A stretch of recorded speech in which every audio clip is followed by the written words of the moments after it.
Mr. President, Dr. Biden, Madam Vice President, Mr. Emhoff, Americans, and the world. When day comes, we ask ourselves, where can we find light in this never-ending shade?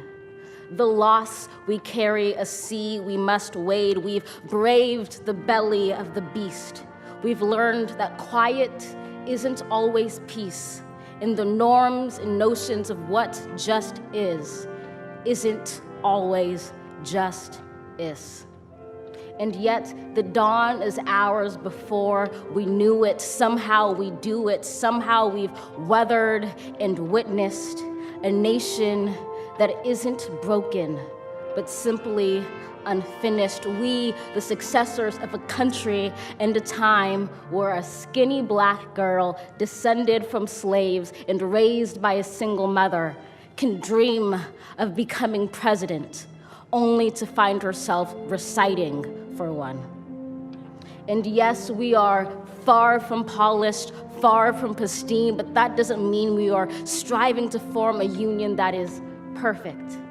We are striving to forge our union with purpose, to compose a country committed to all cultures, colors, characters, and conditions of man.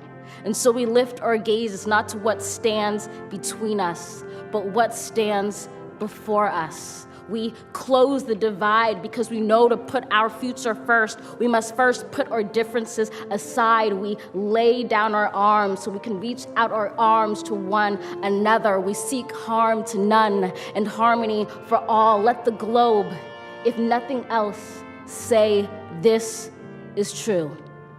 That even as we grieved, we grew, that even as we hurt, we hoped, that even as we tired, we tried, that we'll forever be tied together, victorious, not because we will never again know defeat, but because we will never again sow division.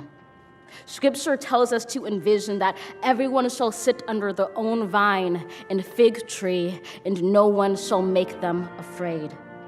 If we're to live up to our own time, then victory won't lie in the blade, but in all the bridges we've made. That is the promised glade, the hill we climb, if only we dare it, because being American is more than a pride we inherit. It's the past we step into and how we repair it. We've seen a force that would shatter our nation rather than share it, would destroy our country if it meant delaying democracy. And this effort very nearly succeeded.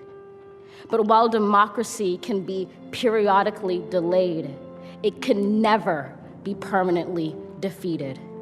In this truth, in this faith we trust, for while we have our eyes on the future, history has its eyes on us. This is the era of just redemption. We feared it at its inception. We did not feel prepared to be the heirs of such a terrifying hour, but within it we found the power to author a new chapter, to offer hope and laughter to ourselves. So, while once we asked, how could we possibly prevail over catastrophe? Now we assert, how could catastrophe possibly prevail over us? We will not march back to what was, but move to what shall be, a country that is bruised but whole, benevolent but bold, fierce and free. We will not be turned around or interrupted by intimidation, because we know our inaction and inertia will be the inheritance of the next generation. Our blunders become their burdens. But one thing is certain: if we merge mercy with might and might with right, then love becomes our legacy, and change our children's birthright. So let us leave behind a country better than the one we were left. With every breath from my bronze-pounded chest, we will raise this wounded world into a wondrous one. We will rise from the gold-limbed hills of the West. We will rise from the wind-swept Northeast, where our forefathers first realized revolution. We will rise from the lake-rimmed cities of the Midwestern states. We will rise from the sun-baked South. We will rebuild, reconcile, and recover in every known nook of our nation, in every corner called our country. Our people, diverse and beautiful, will emerge battered and beautiful. When day comes, we step out of the shade, aflame and unafraid. The new dawn blooms as we free it. For there is always light, if only we're brave enough to see it, if only we're brave enough to be it.